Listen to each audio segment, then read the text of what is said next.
A lot of times when people come in, they're like, I've had my gut scoped, I've had this done, I've had that done. Everyone says I'm normal. Well, I know what they tested for, so let's not do it again because they didn't find anything. So taking digestive enzymes can help you break stuff down is what I'm getting to. As far as lactose, that's just people who are deficient in that enzyme. It's just an example. If that makes sense.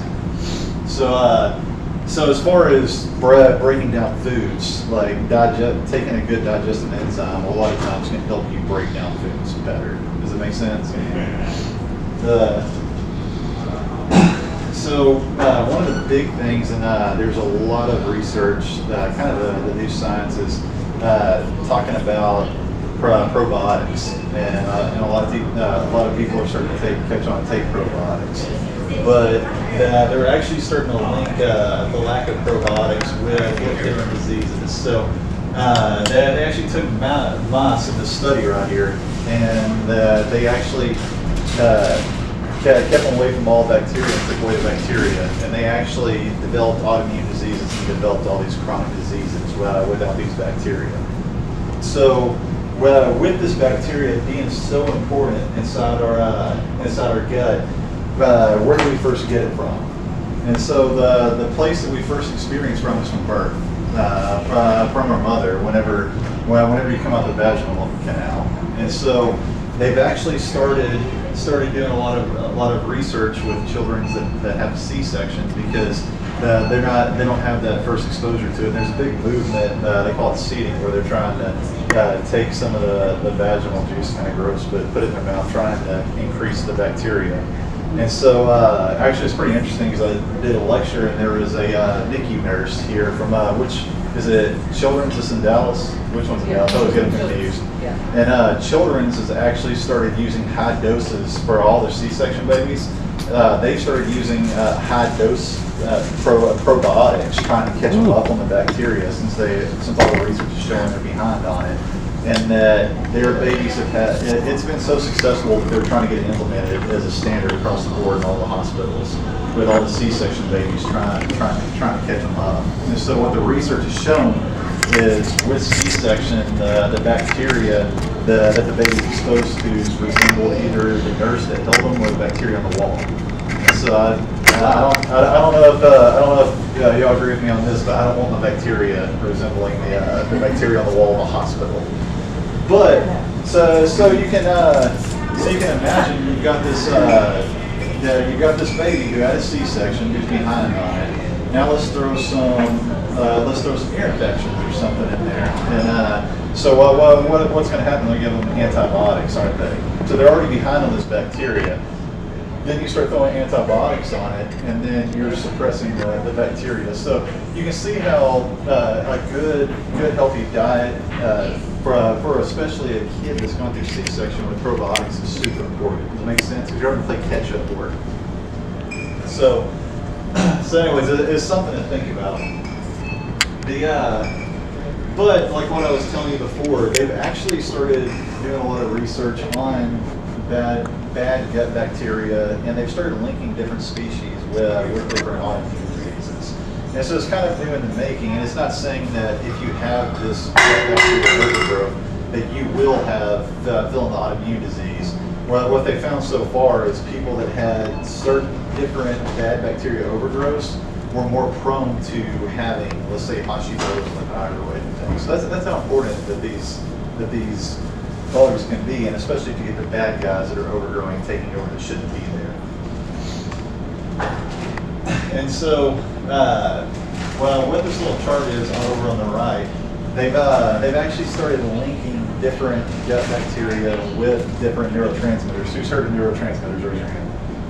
So neurotransmitters aren't just in the brain; they're found throughout the body. So, an example, Bacillus species has been linked to producing dopamine and norepinephrine. Streptococcus is with serotonin. So all these gut bacteria do a heck of a lot more than just sit in your gut and break things down. There's a whole lot of stuff that the science is just starting to. It's just we've seen the tip of the iceberg on this. And so another thing that's really important is our vagus nerve is the nerve that stimulates our gut motility. So we've got to have healthy nervous system flow as well to have good bowel movements. And so with our probiotics, lactobacillus has actually been linked with natural killer cell function and things that it has to do with our immune system and having a healthy immune system. And so to have good gut bacteria, the kinds of foods that we eat matters. And everyone always hears like you want to be more alkaline, you don't want to be as more acidic. And when we're talking about acidic foods, we're talking about our processed sugars and our bad foods. Our veggies and our fruits and everything tend to be more alkaline, which helps your bacteria grow better. So we want to have this diverse fruit and veggie diet. And to give you an example of the standard American diet and how it's causing acidity inside our body, we've got kombucha versus Coke. And so a lot of y'all have seen this slide before because it's been in a couple of different lectures, but it's pretty eye-opening because if you look at this soda, so that's a liter bottle, but this label right here is a can. I couldn't find a can that would go in very well. But if you look at how much sugar is there, I know it's hard to see, there's 52 grams of sugar for 1 can of soda. So 52 grams of sugar. So over here at this kombucha, and I think they have it here at Natural Grocers, I'm not for sure. This is just an example, but in this bottle right here, you have 2 grams of sugar inside that bottle. And so the thing that it also has is here's all the vitamins that it also has in it, and it's full of antioxidants. So the thing that I always tell people is if we just trade out a soda for the people who are drinking a lot of sodas and trade it for, let's say, kombucha, you can see how far that would go in your diet, especially for your gut health, because now you're not taking in this acid, this really acidic drink with all this sugar. You're actually getting your probiotics, and kombucha actually has double the dose of daily B vitamins in it. Are all kombucha created equal? It depends. Okay. More or less? They're pretty similar. Okay. Just depends on the actual amount that's in it. Okay. But one of the big things we're talking about pH. So up here, that soda right there is being tested at 2.8 on the pH scale. And if you look up here at 2, Coke and Pepsi, it's right by a thing of vinegar. So who here would take a big bottle of vinegar and just bottoms up and chug that thing? Who wants to take that challenge? We'll do it tonight. Without that 52 grams of sugar. Exactly. Right. And so the next question is, if it's that acidic, how are people able to drink it? And it is the 52 grams. That's why it has 52 grams of sugar in it, is to cover up all that acidity. And so, yeah. I mean, you can see how bad that is, and it just wreaks havoc on our gut and on all these gut bacteria and everything that's inside our stomach. And so, with this sugar, it's going to cause us to put on belly fat. The problem with belly fat is belly fat's actually an endocrine gland. It's actually an endocrine gland. It actually produces hormones. And belly fat in particular actually produces a hormone called adiponectin, which in turn makes you store more belly fat. Oh my god. So it's just a vicious cycle. It's crazy. Wow. But what happens, who here's heard the term leaky gut? More and more people's hearing a leaky gut. So what leaky gut is literally there's damage that's done to your gut where things weren't supposed to get through start getting through is what happens. And all kinds of things can lead to leaky gut. Poor diet, your sodas, acidic environment, bad gut bacteria overgrowth. That it could be hormonal related. There's all kinds of different things that can lead to leaky gut. But what it does is it causes inflammation of the gut lining. And who here has heard of IBS? So like it's all over TV now, irritable bowel syndrome. Well, what happens with a lot of these gut problems is with celiac, it's autoimmune disease against the gut. The gut lining gets unhealthy and gets inflamed, and so you're creating damage. And so up here at the top where the word leaky gut would be, that's where all of your food and everything. And that's the inside of your gut right there. And below here is your actual blood system. And so what your In the body's small intestine? do what? Where is that? Is that in the small? That's intestines. Yeah, well, it's just the intestines in general. It can happen small or large, but a lot of this happens mostly in the small intestine. But what happens on here is you normally have these things called the tight junctions, and so with your cells, they're sitting close together, and so the little top, they have little tentacle-looking things because that increases the surface area so that you can absorb more nutrients. And so these tight junctions, it's kind of like waterproofing it, if that makes sense. So only really small digestive particles that should be the size to get through can get through. Well, what happens is it could be cilia, it could be a bad gut bacteria overgrowth. It could be, whatever it is that's damaging it. And so that's part of what we have to do is we have to figure out what's damaging this gut and remove that, if that makes sense. If you're having food sensitivities that you're reacting to that's inflaming the gut, we've got to figure that out and we've got to remove that so that the gut can start healing. Because what happens is two things can happen. You can either break these tight junctions that are in between the cells. So basically this little border in between gets broken and then things are coming in between the cells, or the actual cells themselves can get damaged. And so that's what you're seeing over there, where it actually you actually start killing cells and cleaving cells and things start coming through. But what happens is these large undigested particles get into the circulatory system. It all gets in where it shouldn't be. And so that's where things really go wrong, because these really big undigested particles show up that are way bigger than anything your body's supposed to be seeing. So now your immune system looks at it and it says, the heck is that? That's not supposed to be there. And so then what can happen is your body can start reacting to that. We can start cross-reacting over, which can start leading to different diseases and problems. Does it make sense? What causes that? You name it, all kinds of stuff.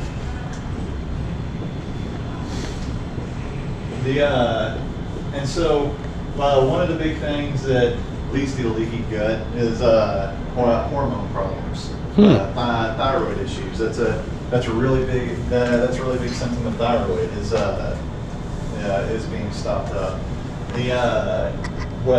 Your stress with the cortisol, too high cortisol can lead to leaky gut, which is really damaging. So we've got to make sure that our hormones are balanced and we have proper hormone function. And other things can affect it. We do a lot of genetic testing, and so with our genetic testing, some people can't detoxify. So things like your pesticides and all those things can be really damaging to the gut. There's two right there. So we've got to check for all that stuff. So something that you can do as far as helping with your gut is we need to avoid our processed sugars. Our sugars are highly inflammatory, and bad gut bacteria love our processed sugars, so avoid processed foods. The Dirty Dozen Clean 15, who's heard of that? So eating organic can be expensive. So what I tell people is absolutely go by the Dirty Dozen Clean 15. And so what that is on the Dirty Dozen, it's a list of foods, and you can just Google it, look it up. But on the Dirty Dozen, you absolutely eat those organic. You don't ever eat those without it being organic. And the reason's because usually whenever you look at those fruits and those veggies, they have a small they have a really thin outer skin. So first of all, the pesticides get inside the fruit. So it doesn't matter how much you wash it, the pesticides are actually inside of it. Yeah, you literally can't get it off. Second reason is because bugs typically like all the fruit that are easier to eat, right? And so they spray more pesticides on it for that reason, because all the bugs get on it. So you always eat those organic. The Clean 15, it's got a thick enough outer skin that a lot of times you can get away with it not being organic, because if you wash it really good, you can get it off of there. It's typically the rule in that. we want to swap our sugary drinks for water. We just showed you the sodas and how much sugar's in there. So there's a lot of alternatives that we can do to avoid that sugar. And our drinks are always, that's one of our biggest pitfalls with our where a lot of our hidden sugar and a lot of our nutrition is going wrong, because it's empty calories. And we want to eat fermented foods, because we talked about we want good probiotics, we want good bacteria. And today we really don't eat a lot of fermented foods. So we're talking about your kombucha, your kimchi, your sauerkrauts. We want to rotate a lot of good fermented foods to help get this good gut bacteria in. And something that you can add to this list is taking a good probiotic. What I typically like to look for with a probiotic is I like for it to be in the billion. First of all, with the amount. This is just my personal opinion. I always tell you if it's in the research or if it's just my opinion. This is my opinion. I prefer for the species to be able to stay at room temperature and to survive. It's just my opinion. If it has to be inside a refrigerator for them to survive, I put it inside a 98-degree body. I'm worried about it being able to get in there and live anyway. So that's just my opinion on it. I like them to be able to sit on the shelf and still survive. And even a good digestive enzyme can also help. So, one of my stories I like to tell, I like to brag on my dad. So, a little story on me. My 16th, it was my 16th birthday. One of my favorite uncles, Uncle Stan, he was like his second father to me. And so I'm from East Texas. You can probably tell from the accent. I grew up on a farm, and so if it wasn't fried, if it didn't hit the grease, we didn't eat it. And so, we ate, eating healthy. That's just. I still remember my grandmother had the coffee can of the bacon fat that we'd reuse. I still remember that. So, anyways, my 16th birthday, my uncle calls me that morning to tell me he wanted to wish me a happy birthday. And so later that night, we got the second phone call. He had passed through a fatal heart attack, and he was only 45 years old.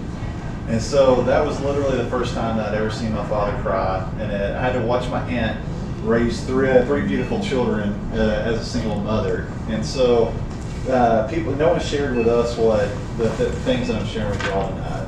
And my uncle didn't take his health serious, and my entire family suffered from it. So fast forward today. Ran blood work on my dad, and he had all kinds of problems. He was tired, he had chronic fatigue, was pre-diabetic, had high cholesterol, had chronic inflammation, and so I had the come to Jesus meeting with him and I sick my mom on him, because if you sick mom on him, he's going to do it. And so, anyways, he took it serious, and I like to brag on him because that was in January and November. He had made his changes. That's the picture before and after, and he was all of his lab work was in functional ranges, and he was no longer pre-diabetic and had turned his cholesterol around. So I like to brag on him because I like to keep him around, and he was going down the path of Stan, and he decided he didn't want to do that. So that's what a healthy lifestyle can do for you, and I always like to share that story, because I'm proud of him and to show y'all what y'all can do. And second thing, I CrossFit. That's just what I like to do. That's my wife and I doing it. So we also love to live the lifestyle. But other than that, the big thing, this lady right here, Grandma survived the Great Depression because her supply chain was local and she knew how to do stuff. So that's what we're trying to do here tonight. We're trying to teach y'all it's the saying. You can give someone a fish, or you can teach them to fish, and they'll live for their life. That's what we're trying to do here tonight. We're trying to give you all the skills for y'all to be able to take care of yourself and be your own self-health advocate. So with that, I want y'all to go ahead and give yourself a round of applause for being here tonight, first of all. Y'all could have been anywhere, and y'all out there wearing them, so I want to congratulate y'all about that. And that concludes what I have prepared for y'all tonight. Y'all can reach me at drdbruner@gmail.com. That's actually changed. It could be Derek at optimizelivinginstitute.com, so I kind of have two emails now. But at the very least, our office is called Optimized Living Institute, and that's our website right there.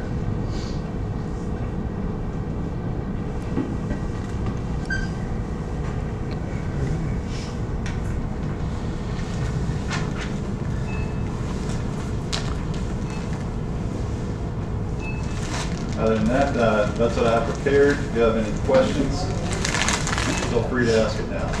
Okay, I have one about the yeast that's in your gut. I hear, that it feeds on sugar, so avoiding the sugar will help with that. And then does just your standard probiotic help fight that yeast growth as well? Yeast can be tricky.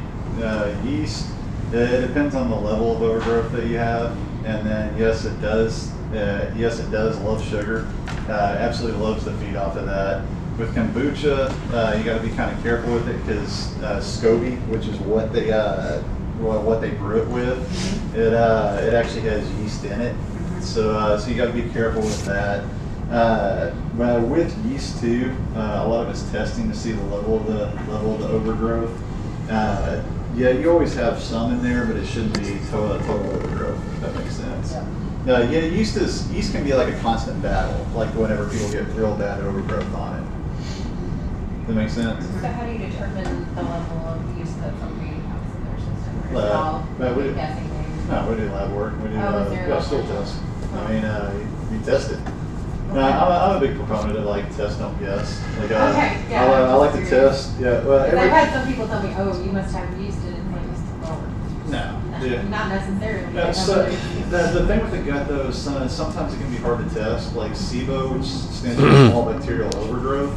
Problem with that is it's really hard to test for that. So yeah, you can. There are some tests that come out that it's like a breath test. That test is like you drink something and then if you have all this overgrowth, then you should be kind of burping stuff up. But I don't even know like how valid that is. The problem is in your small bowel there's not oxygen, and so certain species live there. The problem is on a stool test it hit the air and they die. So like whenever you do like a stool test, we send it out to the lab. They take it and they grow a culture, and then it's kind of a crappy job. You have to sit there with a microscope and start counting the species, And so, like, I don't know who signed up for that. It must be the intern. Absolutely. But anyways, the problem is like with SIBO in particular, those species don't grow really well they don't grow at all when they hit the oxygen. So it's really hard to see it. So a lot of that you do kind of have to go by symptoms, and a lot of the other stuff you can pick up. Parasites, like a lot of that stuff you can pick up with stool tests. There's another test from Genova that came out, and they're claiming that they test like kind of the DNA level, so they're claiming it doesn't matter, that they can pick up those anaerobic bacteria. But then again, a lot of that test is sitting up there like $500 to $700, where standard stool test is like $150 to $200. So it's kind of one of those like, do we really want to blow $600, or do we just want to say like every symptom points towards SIBO, let's just proceed accordingly. Does that make sense? Yeah. But other than that, I'm a big proponent on everything has to be for a reason. I like to test, don't guess. So that's what we base everything off of. I always tell people physiology doesn't lie. Your cholesterol is your cholesterol, your blood sugar is your blood sugar. So I like to get a starting point and then customize what we're going to do around that for a reason, and then do follow up so that we can see plain as day. We started here, this is where we are now. Does that make sense?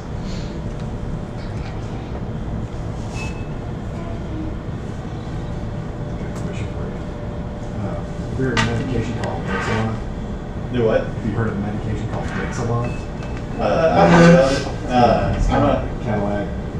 It's the best medication you get, or I guess the strongest you can for upset stomachs and stuff for people that long. Yeah. Is there any way to reverse? My wife lives on it. Yeah. I'm trying to figure out through diet how to get her off of it. I gotta figure out what's making her sick is the big thing. So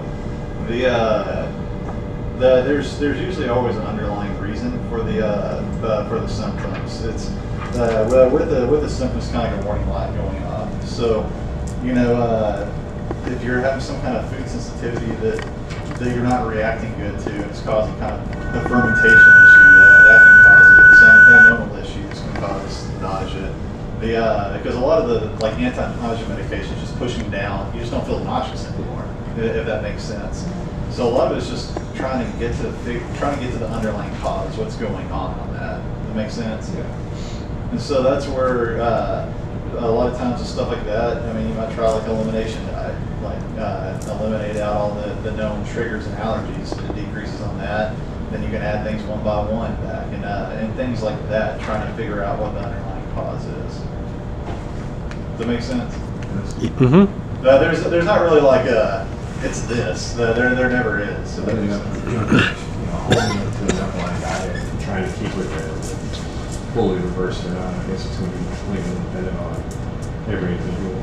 Yeah, it's well, because the body can do weird things. Because people coming in, like patients come in and like I have this. Have you ever seen that before? I'm like, man, anything's possible. Like I can literally have this entire group of people right here. I can put you all on the same diet, and we're all gonna get different results. Mm-hmm. If that makes sense. And that's where it's got to be customized for the person. I'm sure genetics and all kinds of things factor in. So. Yeah, I mean, there's so much that factors into everything. I know I had an acid reflux situation in the past, and I took the ALCAT test, and it basically told me what all my sensitivities were. I don't know if you're a proponent of that, but it helped because I just didn't eat as much of the ones I didn't eat any that were in my red zone, and then rotated out on the others when if necessary. Is that similar to like a seasonal allergy test? No. It's totally different. It's It's a sensitivity exam and tolerance test. She's extremely sensitive to everything, but she took the allergy test and she lit up. Yeah. Yeah. So the difference in those two. So the ALCAT, I used to run them, but I moved away from using them. Oh, okay. And so they've just come out with better testing since then. So I do more IgG testing now. And so I'm gonna explain what the difference is in each one. Yes, because I'm curious. Yeah, so the ALCAT it's a sensitivity test, but what they do is they take your blood, they expose it to whatever it is, corn, wheat, like whatever it is, and so they look for the white blood cells to change, to start attacking it. The thing is though, the reason why I kind of move away from it is because if things are exposed to things it's not supposed to be exposed to, they typically react. So it's kind of one of those, it doesn't necessarily always mean that you're really reactive to it because you're not going to have pure corn in you. Does that make sense? Sure. Versus, me personally, I prefer IgG testing, that's antibodies. So what an antibody is your immune system tags something as bad, it tags it with the antibody. So like with Hashimoto's hypothyroid, you're testing for TPO antibodies. So that's where your body has tagged your thyroid with antibodies saying this is bad, this is a foreign invader, destroy it. And so it doesn't mean that you are attacking it because you have antibodies, but the more antibodies, the more kidney signs you have, the better chance you are attacking it. Does it make sense? So that's where I like IgG, or they call it ELISA testing, better. Oh. So the difference in like your standard allergy testing is that's IgE. So in your immune system you have IgG, you have IgE. IgE is like true allergy. So like, and there's different levels of IgE. So it goes all the way from you have a little, like runny nose, kind of rhinitis to hives, all the way up to you need an EpiPen. Anaphylaxis is the worst kind. So that's IgE. That's like you eat something, your windpipe starts closing off. That's IgG testing. That's what most allergy testing is. The IgG, you still have sensitivity to it, but it's more long-term reaction, if that makes sense. So that's the difference in the two. When you said you never had pure corn in her? Well, The blood cells would have pure corn and have nutrients that were extracted from the corn. yeah, you'd have it digested. Or whatever. It'd be Yeah. digested. It would have become an enzyme or something. I mean, like for me, I'm allergic to everything under the sun. There's probably like 10 foods that I can't eat. Yeah. Being outside, I'm allergic. I kid you not. I'm allergic to grass, trees. Yeah. And, yeah, I have fibromyalgia, so the sun actually bothers me too. And, in my eyes and stuff. So with this healthy gut, what would you suggest? And I take probiotics every day. Yeah. Avoiding things that you've been tested for that blow you up. Because what you got to remember too is a lot of times when you have, because with fibromyalgia is tricky. And with fibromyalgia, a lot of people don't have true fibromyalgia. A lot of it becomes a diagnosis of, I don't freaking know what this is. Because fibromyalgia literally means muscle pain. Like that's what it means, literally. So if you're reacting to everything, it's going to be causing all this inflammation in the body. So if you step up, when I talk about that, it's like if you step off the curb out there, your ankle swells up this big, that's localized inflammation of the ankle is what that is. So that can happen all over the body. And so avoiding those things and figuring out what those things are that cause you to inflame is really big. Anti-inflammatories, turmeric, resveratrol, fish oils, all those things. Turmeric, resveratrol. RESVERTRO, I think. It's extracted out of wine, is what it is. Out of wine? Yeah, it's the anti-inflammatory part of wine. Is that red wine or? You said RES. RESVERTROL. I think it's explained. So I take turmeric every day. I'm in the capsule.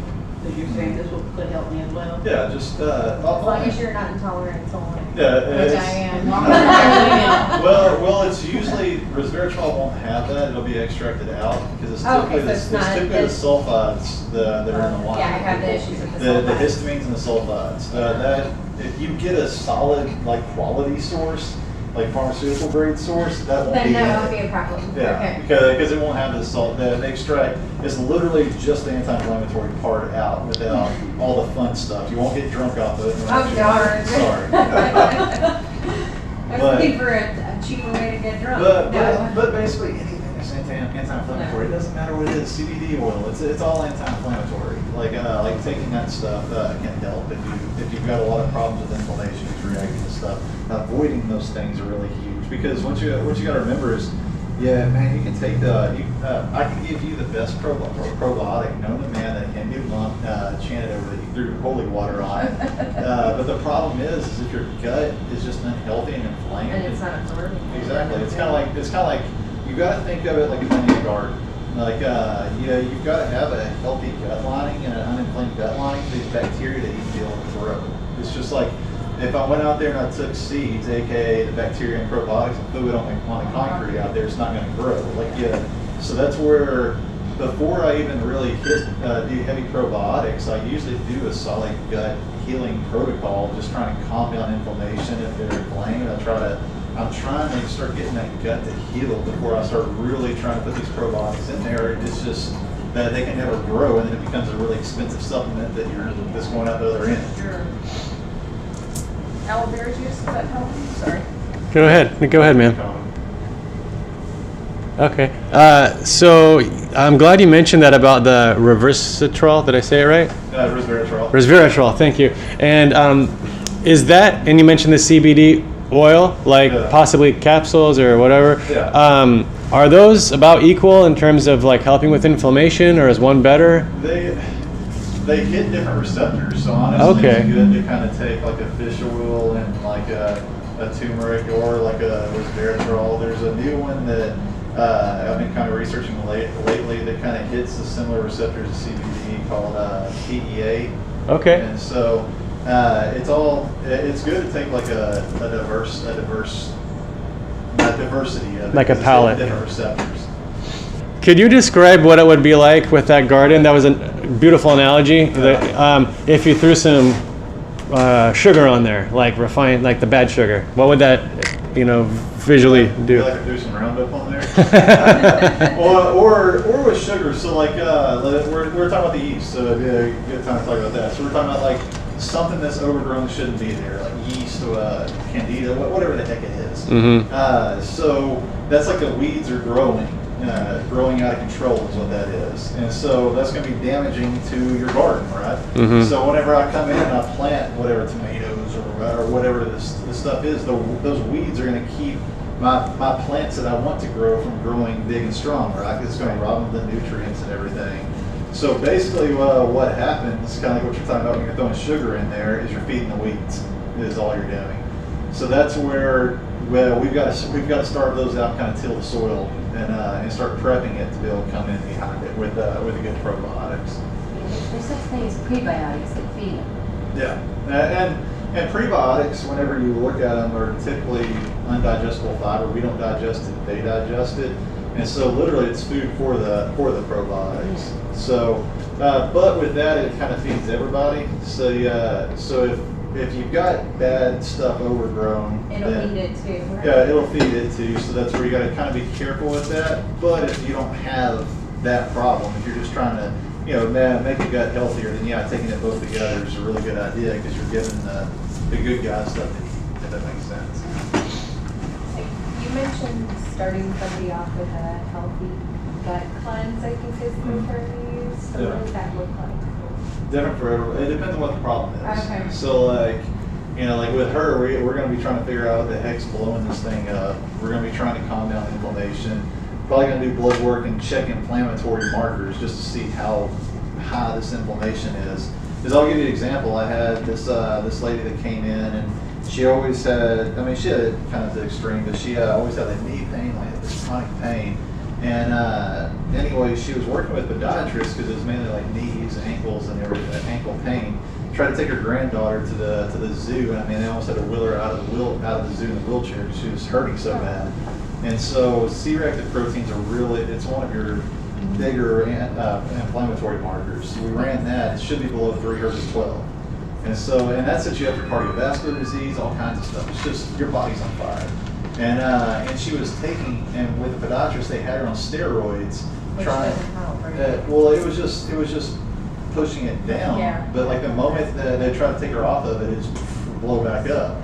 So anyways, we found out, we found a lot of stuff she was reacting to, gave her heavy anti-inflammatories, and we were able to get that down naturally. But if it's that case and they're having gut problems, we know that if everything else is on fire, like your gut's on fire too. That makes sense. So we got to calm all that down. Give it some time to heal, and it's a process. Like that's the thing with the gut is this whole thing's a process. You don't wake up tomorrow and there's like very rarely do you find this magic bullet. It's a healing process. Well, it took a while to get there. Yeah, exactly. This has been building up for years. Unfortunately, if there was like a magic pill that would make it go away, they'd fly off the shelves. But anyways, and then after that, we're going to be adding in good probiotics and all that stuff, and that's what I mean by it on like gut healing programs. So there's a whole regimen that you follow. Trying to figure out what the heck's blowing this thing up and remove that is that's like the first thing that you got to do, or just taking now all you're the just feeding the flame. Exactly, just taking the probiotics and everything. It's just they don't ever get a chance to survive. They're just getting hammered from the moment that you took them. If that makes sense. Mm-hmm. Like my You just broke the allergy test, like out of 72 allergens, Yeah. I'm allergic to 69 of them. Yeah. And so like my sedimentation rate is 25, and it's a little bit less. Yeah. And then more. Yeah. So the big thing with that is whenever you have a lot of allergies, you're going to be reacting to that. But at the same time too, if there's a lot of foods, you can't control that you're reacting to grass. You got to be able to walk outside, but we can control what goes in the mouth too. They help at least take that stressor off. If that makes sense. Mm-hmm. Well, I've been told sometimes you get those allergies because of what's in your gut, and then if you eliminate the candida and everything else, that sometimes those things are no longer triggered. Can be. I've seen it go both ways. Have you really? I don't ever promise that. Well, I've heard that, so I didn't know. I've had people that was true. That they were just inflamed in general. Their body was just So reacting to everything was everything. reacting, yeah. So whenever we got them uninflamed, that calmed down. I've had people that didn't freaking matter. I had lactose intolerance for years. Yeah. When I started eating right and really making progress, I have not now. Yeah. And I also recently read that there's things that cause lactose intolerance, not having lactase anymore. Is that because caseins or lactates? After 3, you don't have them to digest them because you're not supposed to eat milk after 3. Yeah. Well, We don't really need cow's milk, number Well, one, but we it's- have some ability to digest it when we're with cow's milk, kind of what it causes problems too is the tops. Kind of we're talking about casein. If you look at the actual buildup of what human milk is predominantly made of, is whey protein versus cows made of casein. So we just don't digest that very well anyways. So it's kind of the wrong protein and the lactase combination of the two is kind of what causes problems with it. And you don't really get calcium from cow's milk, do you? Yeah, you get calcium, but calcium is usually not even a problem. Like, you can get calcium from other food, just like half the people. Half the people that walk into my office are vitamin D deficient. You got to have vitamin. Kids without vitamin D is rickets. Where you have I was a problems. rickets case. Yeah, so vitamin D, in my opinion, is way more important than calcium. I can give you all the calcium in the world. Problem is, you're not putting it away in the bones because we're vitamin D deficient, then it doesn't matter. Yeah. So. Vitamin D. I had a strangest experience. I mean, all this healthy eating, and you mentioned throat closed.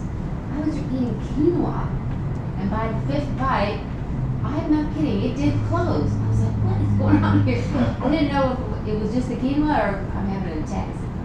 It's the quinoa. I tried it again, and it'll close up after the 5th spoonful. Yeah, so I avoid quinoa. Wow. That's what I said. Oh my gosh. But I also was magically allergic suddenly with red rash head to toe when I was given sulfur infection. You were talking about the allergies going away. The one of the worst cases I've ever seen. It's ongoing right now. Actually, my wife is having to do house calls with this severely autistic kid. We work with a lot of autistic kids, and so anyways, I think on their testing they tested positive for, and I'm talking anaphylaxis, kind of like you need an EpiPen for 52 different things. And so they have trouble even going to a doctor because if they walk by and like he smells the perfume, like if someone's wearing perfume, anaphylaxis. If someone was to eat a peanut butter sandwich in here and they walked in just the fumes from the peanuts. So anyways, and there's so much, he's totally nonverbal. There's so many more problems going on with it. But anyways, my wife's having to make house calls and go there just because we're like, it's not worth the risk.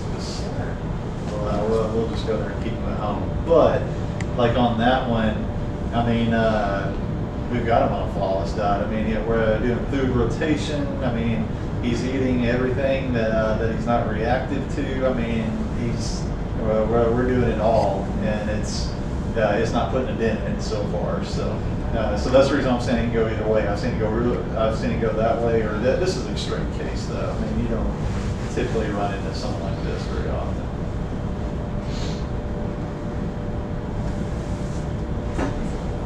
Now, does your clinic take insurance or do you fully cash? Depends on the service. Okay. So we're trained chiropractors, so Okay. all the chiropractic stuff, we're in network of always insurance. With the nutritional stuff, it's not that we don't take them, they don't take us. We consider us preventative by nature. Like I always tell people, they'll pay to cut your leg off, they won't pay to prevent you to be diabetic. Exactly. Right. So, we don't make the rules. We just have to play the game that they put in front of us. Okay.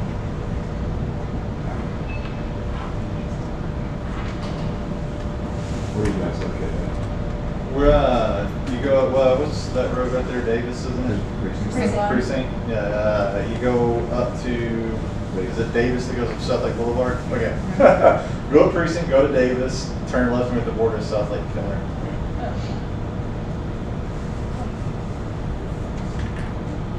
All right, don't have any more questions?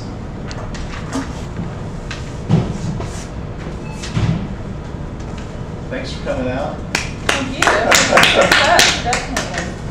Appreciate it. Like the B vitamins, I use the neurobiologics because they have the B's because they have sublingual, so that it helps get it in. Because I've had a couple of recent ones that have you need intrinsic factors to absorb B vitamins, and they've been lacking intrinsic factor that can absorb it, like no matter how much. I mean, I was almost having like eat a I bought bottle. 100,000 a week and Yeah. I can't see anything. So Wow. So you don't suggest turmeric as well?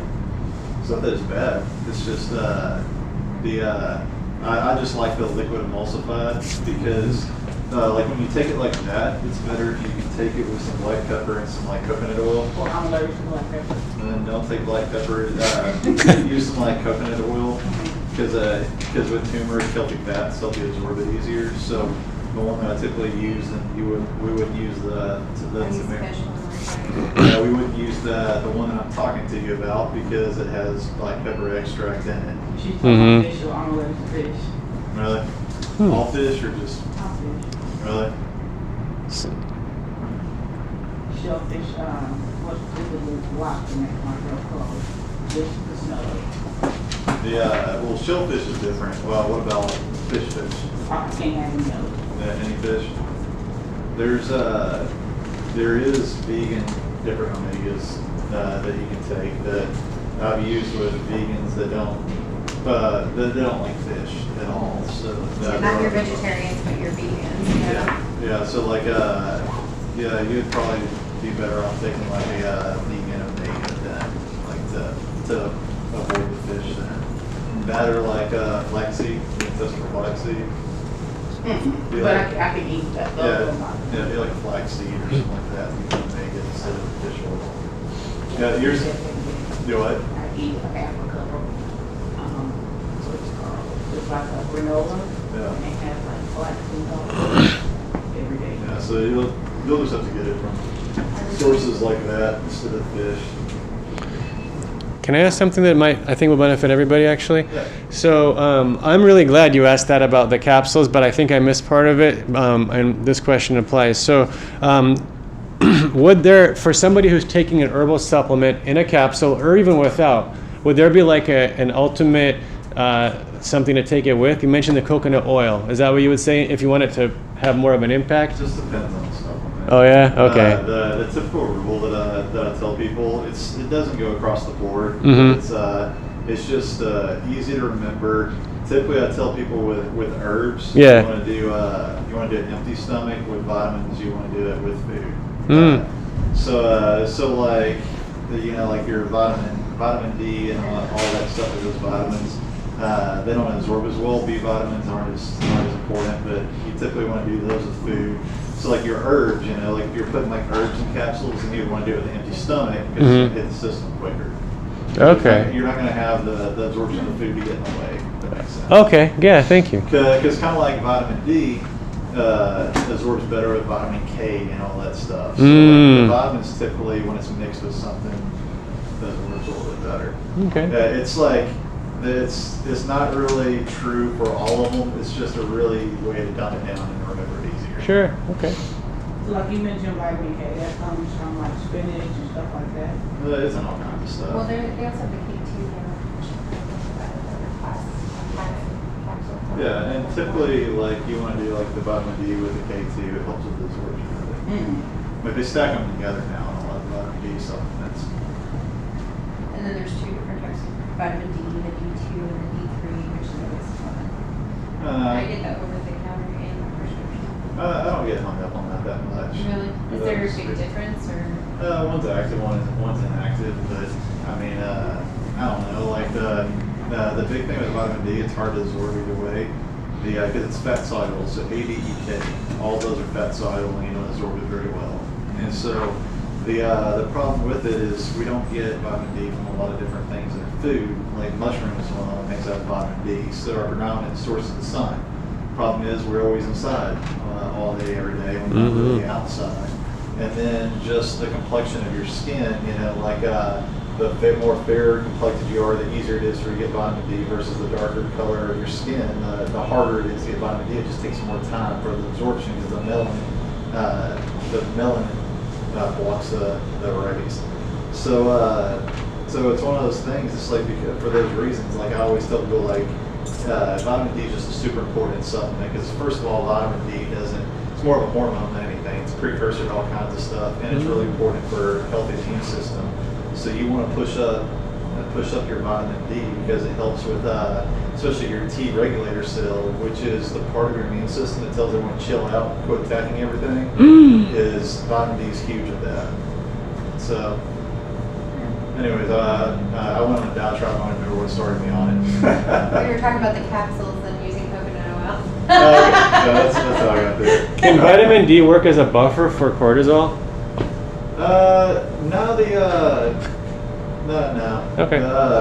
Typically, when you have really high cortisol, it's going to blow out a lot of nutrients, like a lot of your B vitamins, like vitamin C and stuff like that's going to get drained out. It's the reason why when you look at a lot of the adrenal supplements, like the complexes, they always have like B vitamins, C vitamins, like thiamine, riboflavin. It's like all the different B vitamins. Then a lot of times they'll put like bovine complex and stuff in there.